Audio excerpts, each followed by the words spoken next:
পোটলাকে বলা তার গেঞ্জি বাপের কিছু কথা।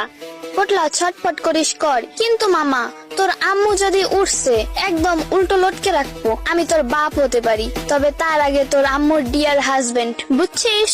ইস, সাহস কত বড় পোটলার! আমার খাবারের বাগ চাই।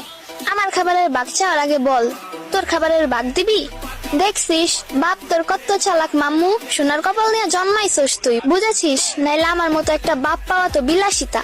ওই চপ, চোখ পাকাস কাকে তুই? চিনিস আমাকে? আমি তোর বিনাশ্রমে হয়ে যাওয়া বাপ। বুঝতে হবে মামা, খালি বাপের সম্পত্তির দিকে নজর না। শুনে রাখ পোটলা, দুইটা জিনিস আমার কাছ থেকে কোনোদিন হাসিল করতে পারবি না। এক তামান্না, দুই তোর মা। পোটলা, তোর কল্লাটা 2 ইঞ্চির আর সাইলেন্ট বাজাস 69 ইঞ্চির। তোর ভোকাল কর্ড নাকি টাইটানিকের হর্ন টাইম মতো পোত করে বাজিয়ে দিস। এবার একটু ঘুমা বাপ। ও বাপ, প্লিজ ঘুমা, নাইলে স্কচ টেপ এনে তোর চোখে মেরে দেবো একদম। আপনি আঙ্গুল খাচ্ছেন কেন? নিয়মিত নিজের মায়ের মাথা খাবেন। পোটলা, তোর সাইলেন্টের বিরতি নেই। আম্মু ঘুমাইলেই বাঁশি বাজাতে মন চায়। কুল ডাউন, কুল ডাউন, কুল কুল কুল। পোটলাকে জানলা দিয়ে ছুঁড়ে ফেলা যাবে না, পোটলা উঠতে পারে না। মাথা ঠান্ডা, মাথা ঠান্ডা। তামান্না ভাটিয়া, তামান্না ভাটিয়া। পোটলা একটা গুহের ডিব্বা, একটা লঞ্চের সাইলেন্ট, একটা গুলু গুলু লাট্টু পুলু মরিচ পোড়া, একটা অসহ্যকর পাকনা বিষ পোড়া।